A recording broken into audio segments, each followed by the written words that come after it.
Good evening. Before we begin, let's take a few moments to be quiet together.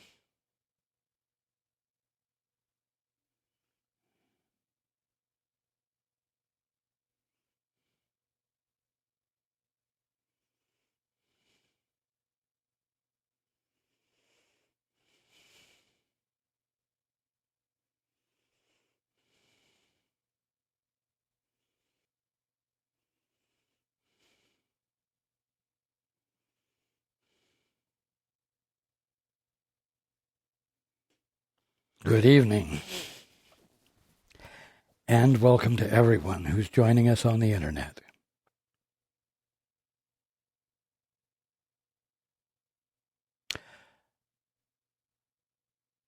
In a gathering in Australia, I shared this statement: I am the Christ, but I am not a Christian.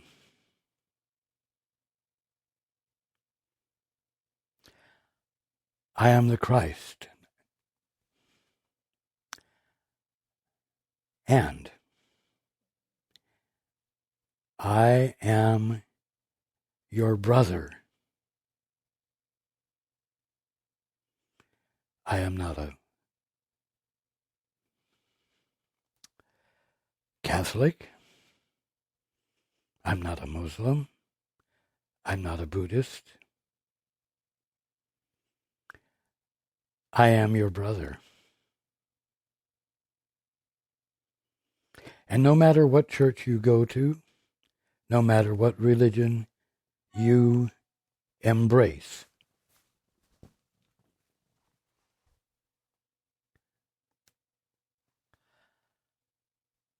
you are my brother. You are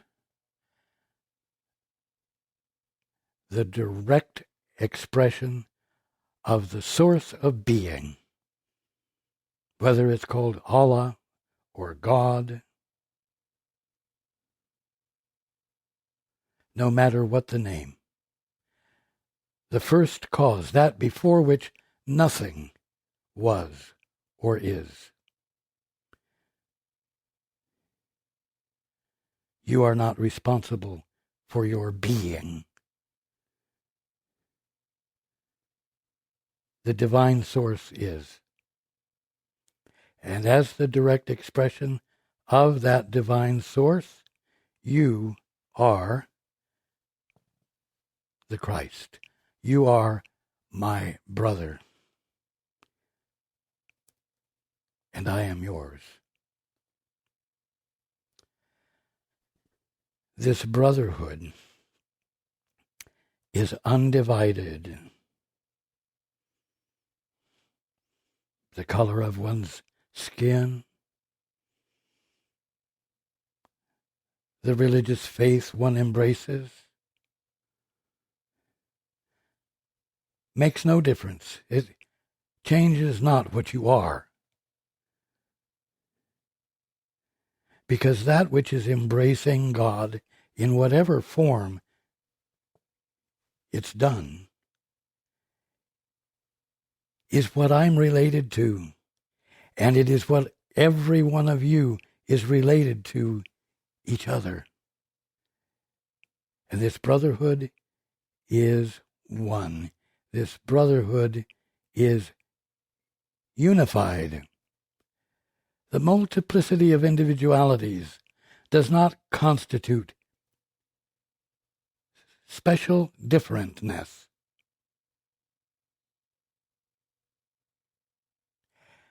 It's the way in which the presence of God finds expression through each of us that the magnificence of being is expressed.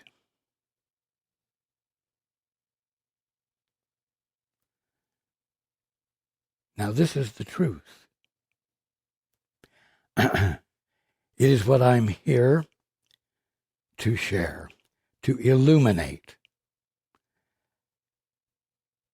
to educate, to bring forward. And as each one of us chooses to connect with the divinity of each of us, as each one of you connects with the divinity in you, your connectedness with God, you do not become a sameness. You do not then become a brotherhood of monotonous sameness.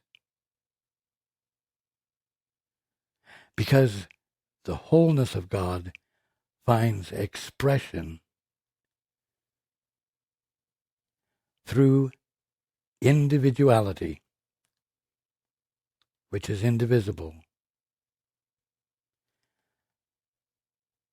It takes every single one of us to be the brotherhood. It takes every single one of us to be brothers and sisters relating to each other from our brotherhood, our brotherliness, our familyness. And this is what is on the threshold of mankind's experience.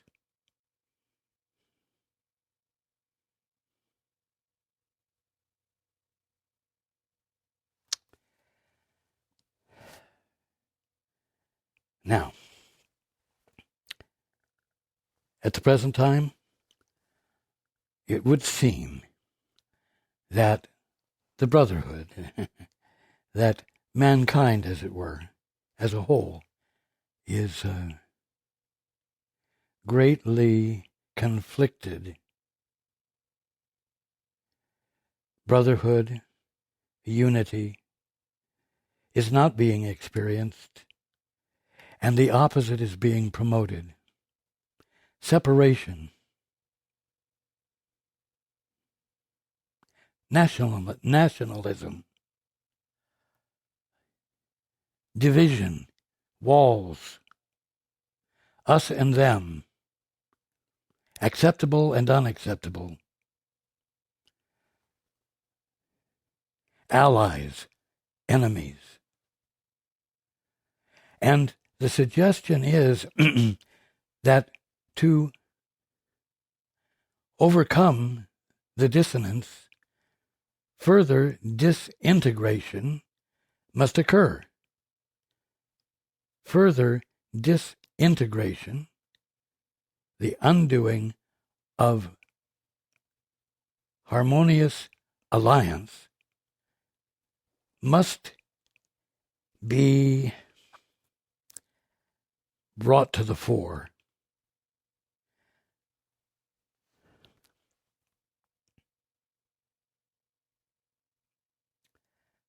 It's wrong. And the word no must be brought into play.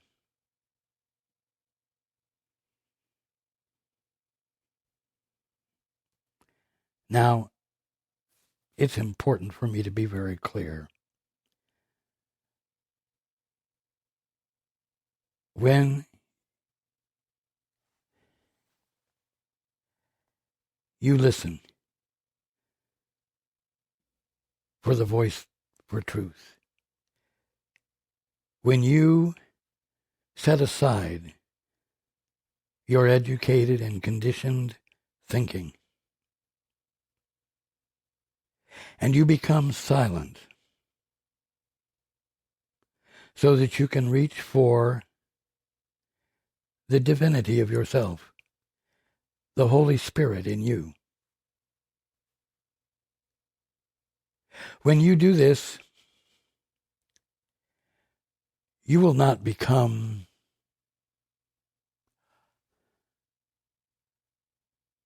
allowing of anything and everything, you will not hear that conflict is illusion, meaningless, it isn't real, and therefore you need do nothing about it. You will hear that intelligence is essential and unintelligence must be rejected. You will hear to say yes to intelligence and no to unintelligence. When you listen for the voice for truth at times is going to say no. And you must voice it.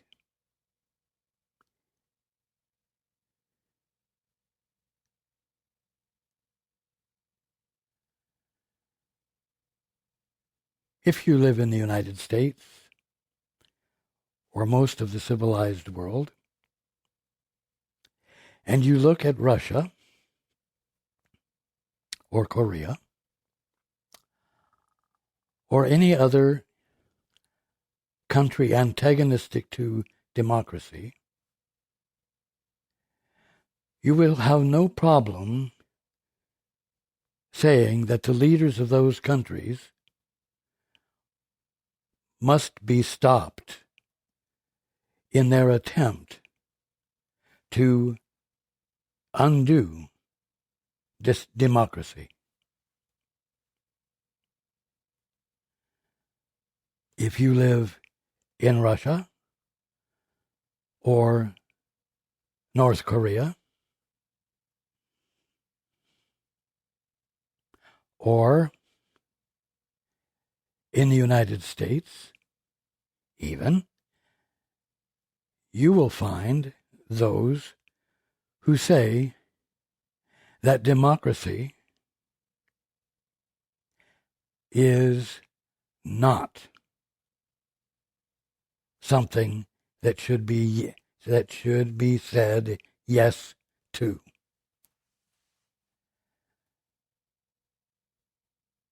The underpinnings of democracy,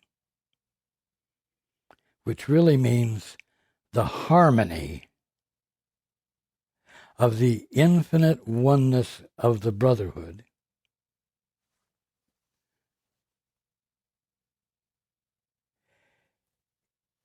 must be undermined, must be abandoned in favor of individualism, in favor of nationalism,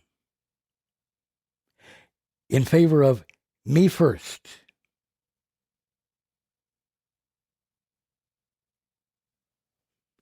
And it's being presented as though this is a forward step, a step that it has taken too long to embrace and actualize. It is being presented as though it is the modern, advanced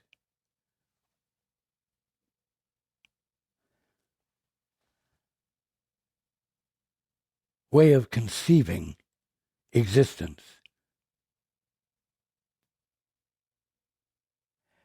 And it is destructive. And it must be said no to.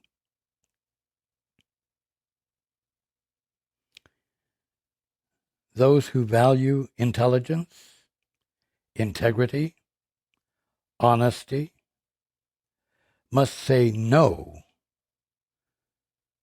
to dishonesty and the absence of integrity and the aggressive expression of unintelligence.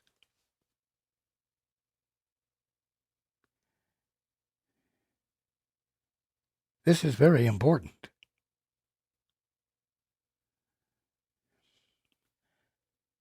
You must realize that the ego the thinking mind that is already a state of independence, an imaginary one, but nevertheless a practiced state of mind,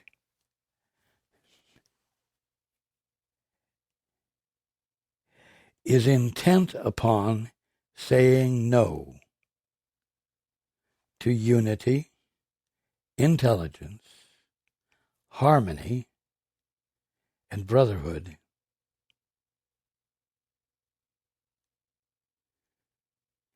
It says no to everything that would bring forth and illuminate the presence of God and restore everyone back to their right mind.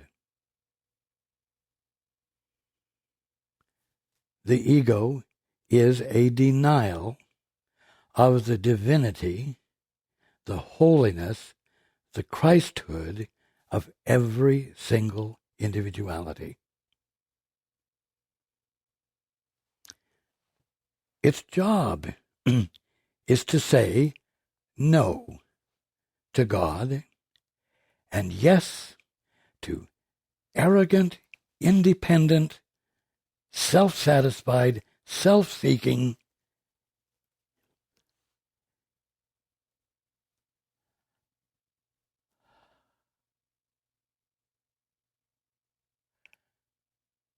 assertions.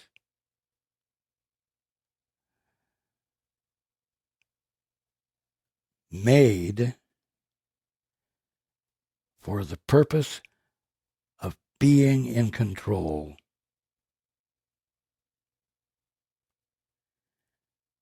Now the voice for truth is going to be a calm, quiet, grounded, principled,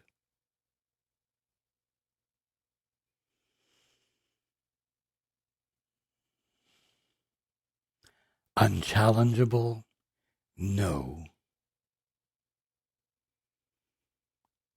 to the voice for fear, the ego.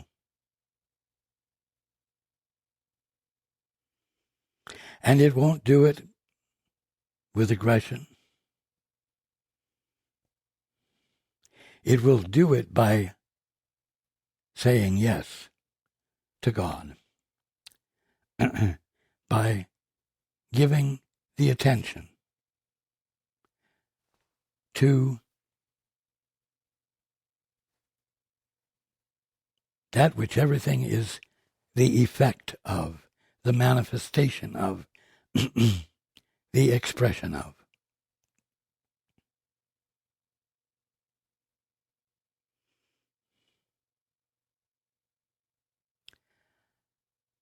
So,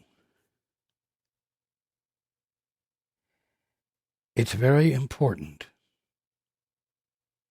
It is absolutely essential at this time to say no to divisiveness, to boundaries, to distinctions of us and them. And there must be a vocal demand, an expression of the need for that which reduces fear so that intelligence can be shared and restores to the brotherhood the presence of love that everyone who is in a state of fear feels the loss of. Right now, the promotion of division, separation, independence, is appealing to fear. fear felt.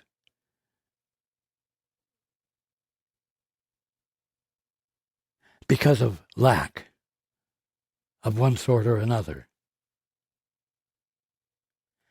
But the solution doesn't come from appealing to fear and promoting aggressive independence.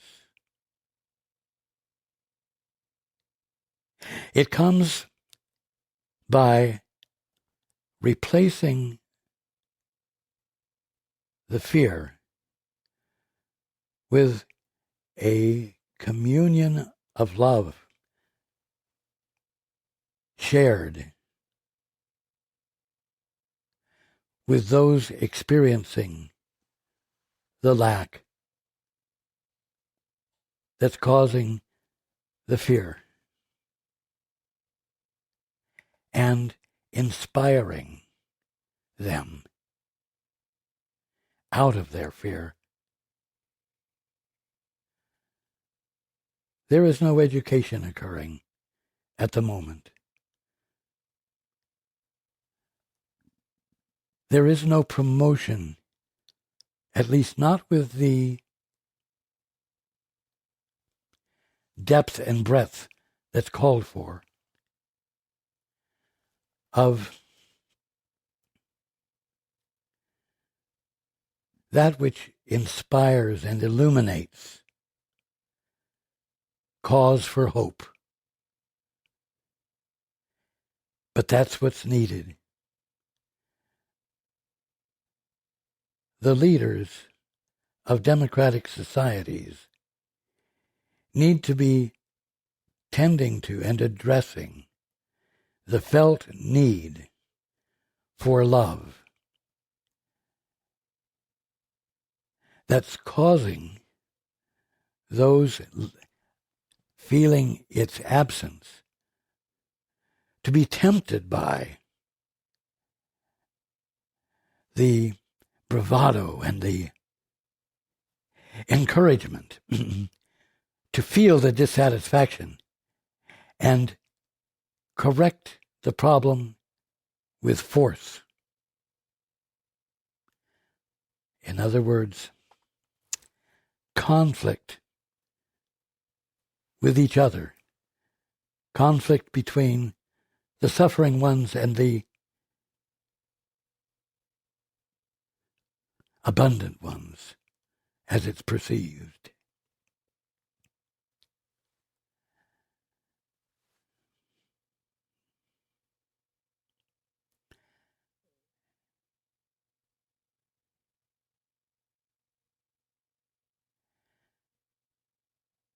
Now,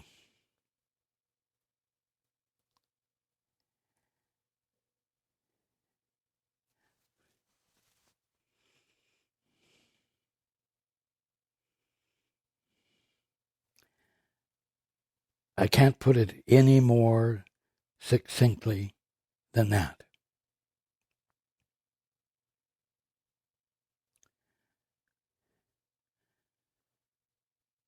People in democratic countries shouldn't be existing in a state of mind where they are afraid of totalitarian countries.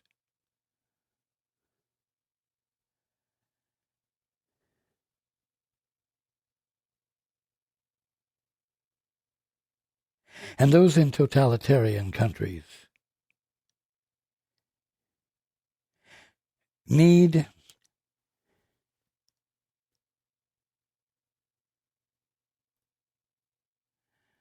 like all those who feel the need for control, need some brothers.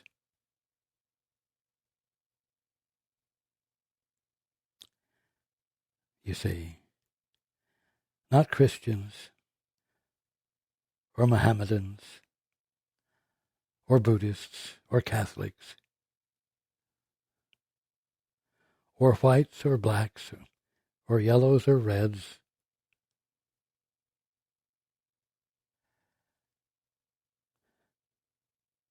but brothers, whose function it is to express love because the love is felt. And it's felt because independence has been abandoned in favor of silencing human will, silencing the thinking, and listening, desiring to know the truth,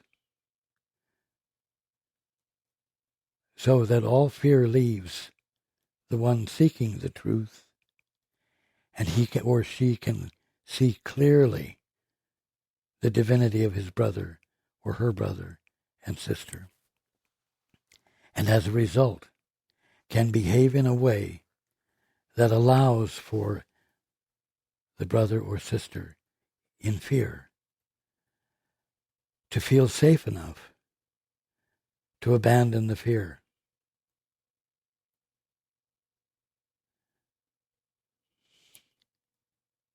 This is the way it works.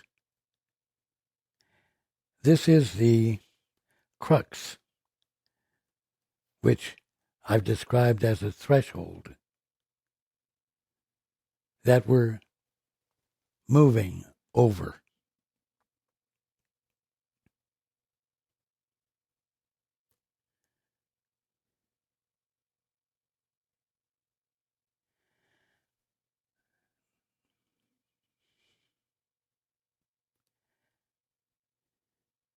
The word no and the meaning of no must be expressed.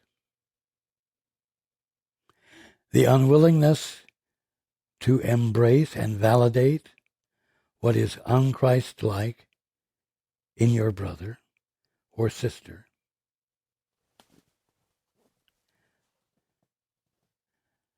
must not be withheld, because you recognize that your brother is the Christ.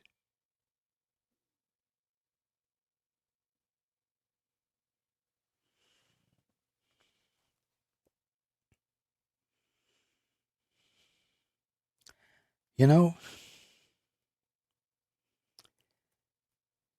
saying no to unity, saying no to reason, saying no to truth,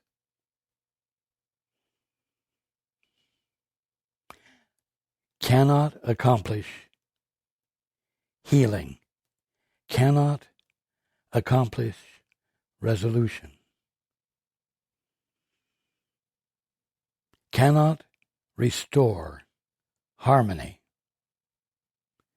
cannot uncover the kingdom of heaven right here and right now to every single one of us.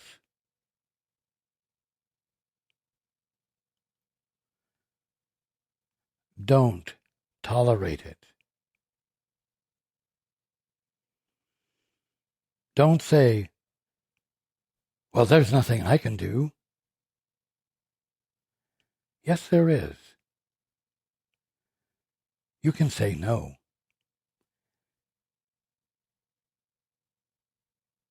With every fiber of your being, you can refuse to validate the unchristlike in the Christ, which is every single one of us.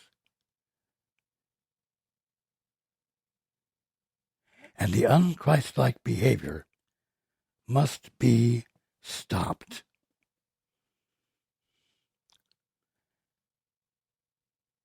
To not be sitting on the fence in your mind. To be clear in your mind because you've chosen to listen for the voice for truth is the leaven that will leaven the whole lump, that will restore harmony, Because the fewer there are, the fewer and fewer and fewer there are who are choosing to operate from a stance of separateness from the Father, weakens the capacity of the remaining independents, TS, to maintain their imaginary stance.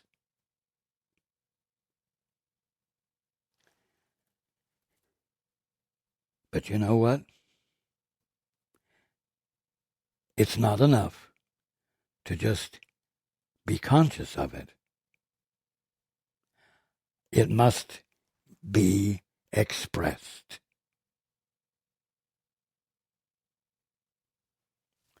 The voice for fear is not hesitating to express itself. And in a way, it's feeling overwhelming because it's getting such publicity. Well, the voice for truth needs to be expressed because it is healing. And it is healing because it is educational. It is healing because it illuminates reason and intelligence and principle and love and indivisible life.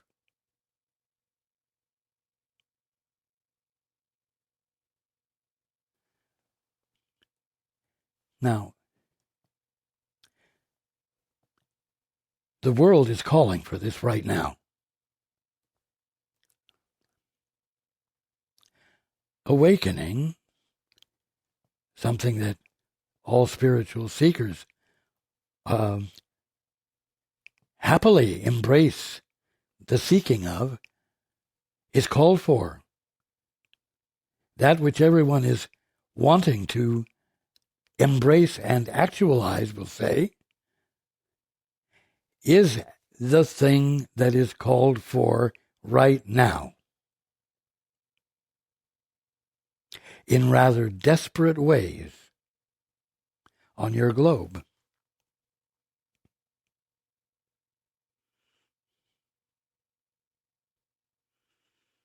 Now, my words, my thoughts, are coming out of the mouth of Paul in the state of Washington, in the United States. But I'm not an American Christ, and I'm not here to speak to Americans. I am the brother of every single individuality on your globe and elsewhere.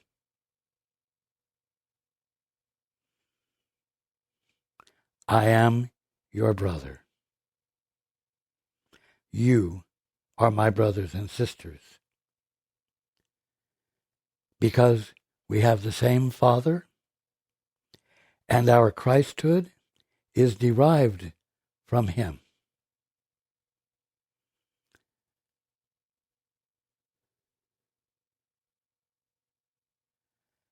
I am here to restore the unity of the brotherhood that has never actually been lost,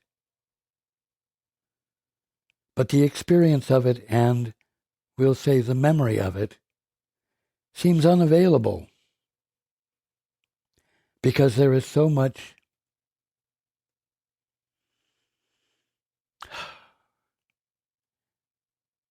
arrogant,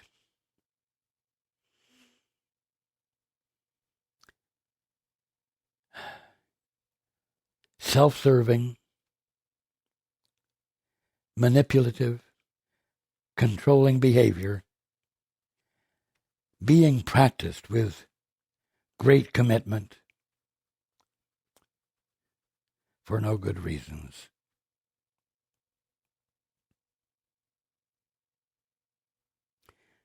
the thing, all those on their spiritual path, the thing that everyone wants is sitting in your lap, saying, actualize me. Your divinity is called upon.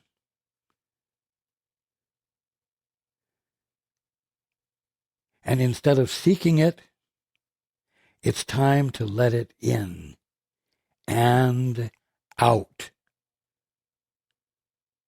Let it fill you up and let it find expression through you, unequivocal expression.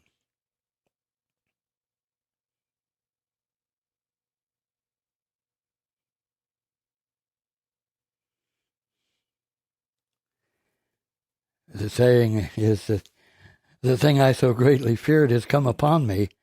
Well, the thing you have so greatly wanted has come upon you. That's where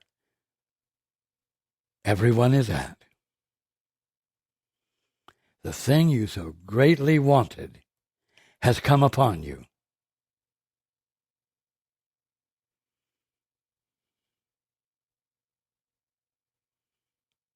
It's time to be the miracle.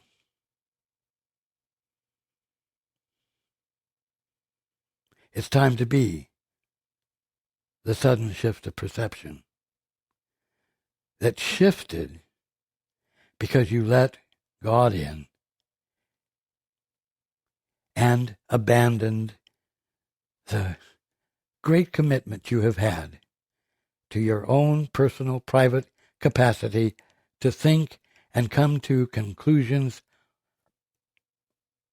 imaginative though they are, all by yourself. And so, I'm going to end tonight by saying rejoice. The thing you have most greatly wanted has come upon you.